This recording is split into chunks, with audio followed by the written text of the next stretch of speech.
Hello guys, welcome back to my channel. Hope you are doing well. Today we will start exercise 2.2 of polynomials with question number 3.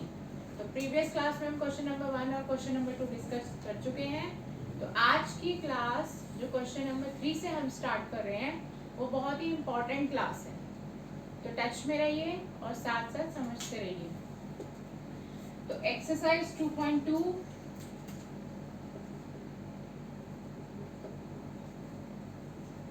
का question number 3 मैं एक बार dictate करूंगी. आप ध्यान से सुनेंगे और मैं आपके लिए डिक्टेट करूंगी. Verify whether the following are zeros of the polynomial indicated against them. इस क्वेश्चन का मीनिंग ये है कि यहाँ पर नीचे एक पॉलिनोमियल दिया गया है और हमें बताना ये है कि उसके साथ में जो x की वैल्यूज यानी कि जो वेरिएबल की वैल्यूज दी गई हैं वो उसका जीरो है या नहीं. तो आज की क्लास में एक नया टर्म्स हमें मिला है जीरो, ZERO. तो हम इसका मीनिंग समझेंगे. एक्चुअली में इसका मीनिंग क्या है. तो जब हम क्वेश्चन करेंगे तो हमें अच्छे से समझ में आएगा कि एक्चुअली में जीरो क्या है. हम क्वेश्चन स्टार्ट करते हैं फिर साथ के साथ समझेंगे. तो पहले मैं यहाँ पर फर्स्ट पार्ट आपके लिए कॉपी कर रही हूँ. आपकी एनसीईआरटी मैथ्स की बुक 9th क्लास की वहीं से कॉपी किया गया. ये पॉलिनोमियल ऑफ एक्स, पॉलिनोमियल का नाम p है और यहाँ पे जो वेरिएबल यूज हुआ है वो x है और इसके साथ में ही वेरिएबल की वैल्यू दी हुई है. एक बार फिर से समझते हैं कि क्वेश्चन में जो पूछा गया है वो ये कि जो वैल्यू है x की, ये जो x की वैल्यू है ये इस पॉलिनोमियल का जीरो है या नहीं. तो समझना हमें यही है कि जीरो क्या होता है. तो पहले सबसे पहले समझने से पहले हम ये वैल्यू इसमें पुट करते हैं और फिर हम इस टर्म को समझेंगे. x की वैल्यू -1/3 है जो हमें यहाँ पर रिप्लेस करनी है. Like this 3x 3 into constant and variable के बीच में मल्टीप्लाई होता है. x को रिप्लेस किया -1/3 से +1. दो साइन एक साथ नहीं आते इसलिए ब्रैकेट पुट कर दिया. 3 से 3 cancel, -1 +1. Different sign number same तो कैंसिल हो जाएगा और वैल्यू जीरो आ जाएगी. अब हम आते हैं वापस अपने उसी टर्म जीरो पर. तो अब हमें अच्छे से समझ में आएगा कि जीरो एक्चुअली में क्या है. अगर वेरिएबल की वैल्यू पॉलिनोमियल में पुट करने पर अगर हमें पॉलिनोमियल की वैल्यू जीरो मिल जाए तो इस वैल्यू को जीरो कहा जाता है. Do you understand what I am saying. x की जो वैल्यू हमें दी गई थी वो पुट करने के बाद अगर पॉलिनोमियल की वैल्यू जीरो आ जाती है तो वो x की वैल्यू इस पॉलिनोमियल का जीरो कहलाती है. तो this is the funda of this question. हम नीचे देंगे yes x is equal to -1/3 is a zero of px यानी कि पॉलिनोमियल. तो ये आपको समझ में आ गया कि जिसकी वैल्यू पॉलिनोमियल में डालने पर पॉलिनोमियल की वैल्यू जीरो आ जाए तो उस वैल्यू का नाम जीरो हो जाता है. तो हम एक तो और इसके टाइप्स करते हैं, पार्ट्स करते हैं ताकि और क्लियर हो सके. तो हम इसके कुछ 8 पार्ट्स हैं हमारे पास. तो हम 2-3 पार्ट्स करते हैं ताकि हम इस कॉन्सेप्ट को और अच्छे से क्लियर कर सकें. तो हम इसका 7th पार्ट करेंगे.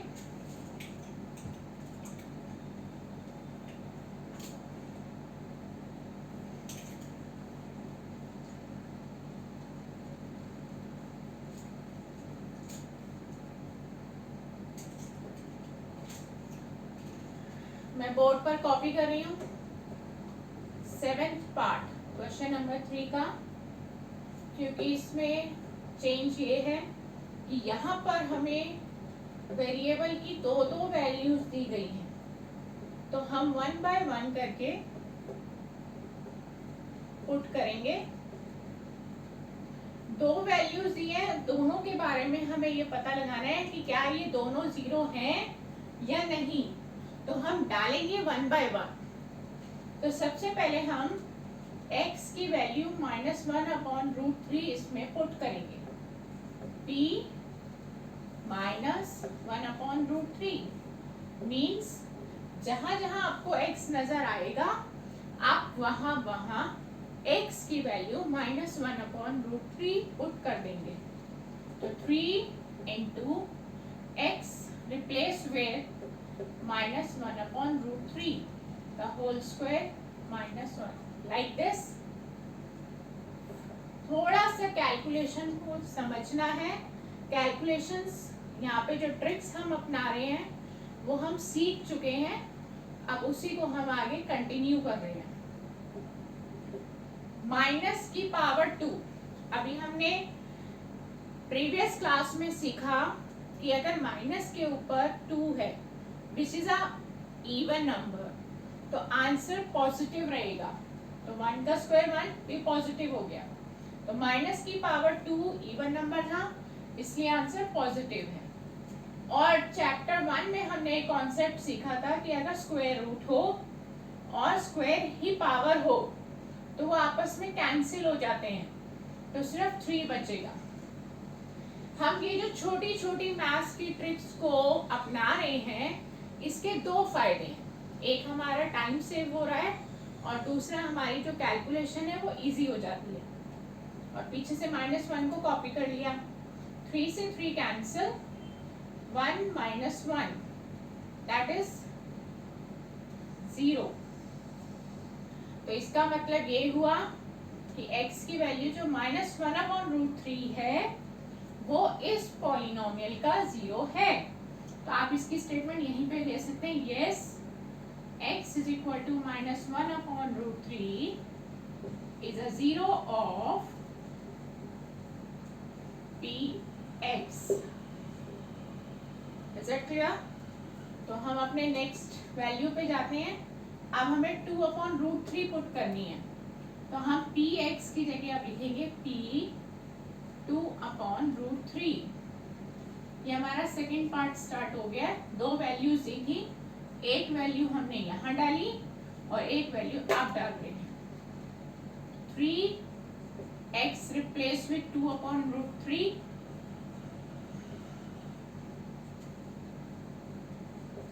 2 का स्क्वायर 4, रूट स्क्वायर रूट से स्क्वायर कैंसिल हो जाता है तो बच गया 3, 4 - 1 दैट इज 3। तो अब हमने क्या ऑब्जर्व किया कि हमने जब ये वैल्यू डाली तो पॉलिनोमियल की वैल्यू 3 आ रही है, पॉलिनोमियल की वैल्यू 0 नहीं आ रही। तो जब पॉलिनोमियल की वैल्यू 0 नहीं आ रही तो ये इस पॉलिनोमियल का 0 नहीं है। तो हम लिखेंगे no x is equal to 2/√3 is not a 0, ये 0 नहीं है।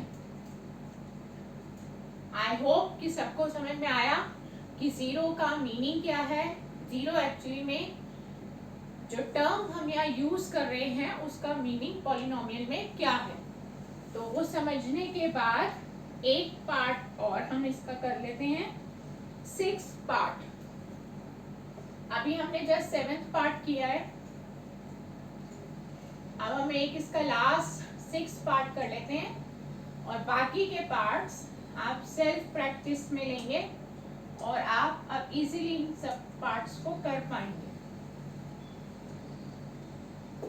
तो आपकी एनसीईआरटी का ही क्वेश्चन नंबर 3 का ये 6 पार्ट है जिसको मैं बोर्ड पर कॉपी कर रही हूँ। और यहाँ पर हमें x की जो वैल्यू दी गई है वो है -m/l। चेक वही करना है, ये इसका 0 है या नहीं, तो हम x की वैल्यू इस पॉलिनोमियल में पुट कर देंगे लाइक दिस। x को रिप्लेस करना है, l से l cancel, minus m plus m, different sign, variable same, cancel, zero. तो पॉलिनोमियल की वैल्यू जीरो आ रही है। अगर पॉलिनोमियल की वैल्यू जीरो मिल जाए तो ये इस पॉलिनोमियल का जीरो कहलाएगा। Yes, x is equal to minus m upon l is a zero of px। तो आई होप कि इस पार्ट के साथ आपको ये कॉन्सेप्ट क्लियर हो गया होगा कि जीरो क्या होता है। तो अब हम अपने नेक्स्ट फोर्थ क्वेश्चन पर पहुंचते हैं। हमारा फोर्थ क्वेश्चन है find the zero of the polynomial in each of the following cases. आप अभी जो हमने क्वेश्चन किया उसमें चेक करना था whether the given values are zero or not। और अब जो हमारा नेक्स्ट क्वेश्चन है उसमें हमें जीरो ही निकालना है। तो जीरो निकालने के लिए जो हम स्टेप्स फॉलो करेंगे वही स्टेप्स आपको भी फॉलो करने हैं। मैं आपकी एनसीईआरटी के क्वेश्चन नंबर 4 का फर्स्ट पार्ट कॉपी कर रही हूँ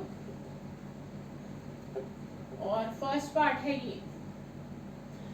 जीरो निकालने के लिए जो स्टेप्स मैं यूज करूंगी वही स्टेप्स आपको फॉलो करने हैं ताकि आपके किसी भी स्टेप में कहीं पे भी मार्क्स डिडक्ट ना हो। तो हमने क्या करना है, to find the zero, zero निकालने के लिए हम ये जो पॉलिनोमियल है जो क्वेश्चन में गिवन है उसको जीरो के इक्वल पुट करना है। ये स्टेप आपके लिए नया है और आपको ऐसे ही करना है। जीरो निकालने के लिए आपको इस पॉलिनोमियल को जीरो के इक्वल पुट कर देना है। ये प्लस 5 अभी आपको लेफ्ट हैंड साइड में नजर आ रहा है इक्वल के, आप इसको राइट हैंड साइड में लेके जाएंगे जैसे कि आप लीनियर इक्वेशन को सॉल्व करते हैं। आपने छोटी क्लासेस में सॉल्व द लीनियर इक्वेशन किया था, वही कॉन्सेप्ट आपको चलाना है यहाँ पर भी। प्लस 5 है, राइट साइड में जा रहा है तो उसका साइन चेंज हो जाएगा। 5 में से 0 गया 5 और जो साइन है वो ग्रेटर नंबर का आता है। तो x is equal to minus 5, ये आपका इस पॉलिनोमियल का जीरो आ गया। अगर आपको इसको चेक करना है, कि ये आपने जो जीरो है ये ठीक निकाला है या नहीं निकाला, तो इसको चेक करने का एक तरीका है। क्वेश्चन में इसकी डिमांड नहीं थी चेकिंग की, लेकिन मैं आपको चेकिंग बता रही हूँ इसकी। आपने क्या करना है, आपका जो आंसर आ रहा है वो आपने इस पॉलिनोमियल में पुट कर देना है।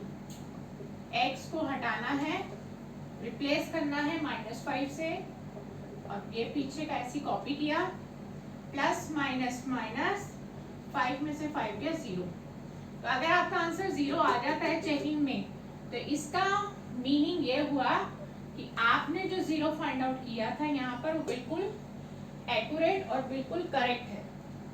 तो चेकिंग क्वेश्चन की डिमांड नहीं है, लेकिन हमने चेकिंग अपने लिए करी है ताकि हमें कंफर्म हो जाए कि हमने आंसर ठीक निकाला है। तो इसके कुछ पार्ट्स और करते हैं हम ताकि हमें और क्लियर हो जाए। तो मैं इसका थर्ड पार्ट कर रही हूँ। थर्ड पार्ट है 2x + 5। क्या स्टेप्स फॉलो करने हैं टू फाइंड द जीरो। हमें जीरो निकालना है, तो इस पॉलिनोमियल को जीरो के इक्वल पुट कर दो। अब वही इक्वेशन सॉल्व जैसे करते हैं वैसे ही करेंगे। +5 राइट में जाएगा तो -5 हो जाएगा। जो राइट में होता है वो पहले उतरेगा, 5 में से 0 गया 5, साइन ग्रेटर नंबर का आएगा। 2 और x एक कांस्टेंट है और एक वेरिएबल है, इनके बीच में मल्टीप्लाई का साइन होता है, यानी कि 2 इसके साथ मल्टीप्लाई हो रहा है तो वहां जाकर डिवाइड हो जाएगा। तो ये हमारा 0 आ गया। लेकिन मैंने अभी आपको क्या बताया, अगर आपको चेकिंग करनी है कि आपका ये आंसर ठीक आया है या नहीं आया, तो आपके पास एक ऑप्शन है इसकी चेकिंग का। जो वैल्यू आपके पास आई है आप इसमें पुट कर देंगे। ये क्वेश्चन की डिमांड नहीं है, मैं बार बार बोल रही हूँ, जो हम चेकिंग कर रहे हैं वो क्वेश्चन की डिमांड नहीं है, क्वेश्चन में नहीं बोला गया, सिर्फ आपकी कंफर्मेशन के लिए है कि आपका निकाला गया आंसर ठीक है या नहीं है। 2 से 2 cancel, -5 + 5, different sign, number same, cancel, 0 आ रहा है, इसका मतलब आपका ये आंसर बिल्कुल एक्यूरेट है। तो हमने क्या सीखा कि 0 कैसे फाइंड आउट करते हैं। एक पार्ट हम और ले लेते हैं इसका, और उसके बाद हमें ये बिल्कुल क्लियर हो जाएगा कि हमें ये कैसे करना है।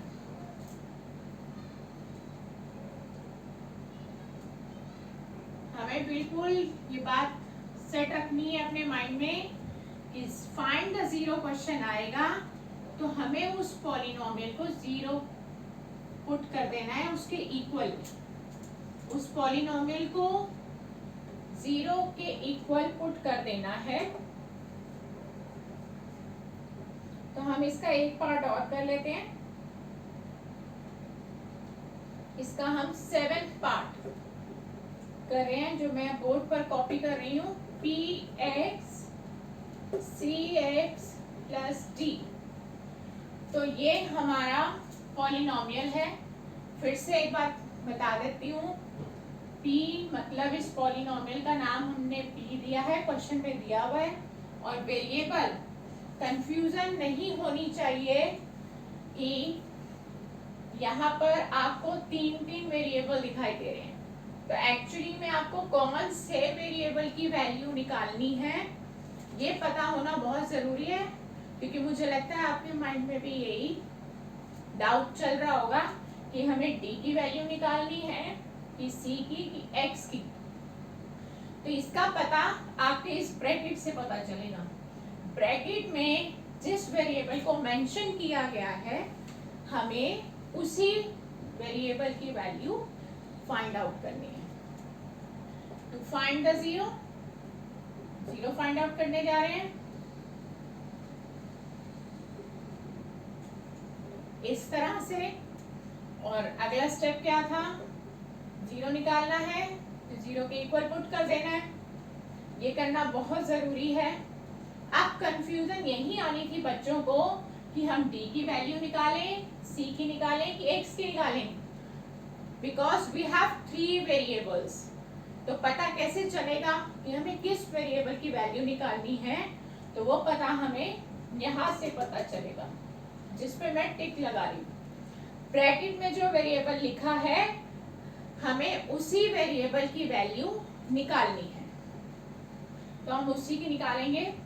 प्लस डी इक्वल के उधर जाएगा तो माइनस डी, सी एक्स के साथ मल्टीप्लाई हो रहा है तो वहां जाके डिवाइड हो जाएगा। तो हमारी एक्स की वैल्यू आ गई -d/c। तो ये हमारा 0 आ गया जो कि इस क्वेश्चन में बोला गया था। तो आई होप कि आपको आज की क्लास में कराए गए एक्सरसाइज 2.2 के दोनों क्वेश्चन समझ में आ गए होंगे, question number 3 and question number 4। और इसके साथ ही हमारी एक्सरसाइज 2.2 खत्म हो गई है, फिनिश हो गई है। तो अब हम अपनी नेक्स्ट क्लास में एक्सरसाइज 2.3 स्टार्ट करेंगे। Okay guys, meet you in the next class with exercise 2.3. Good luck guys.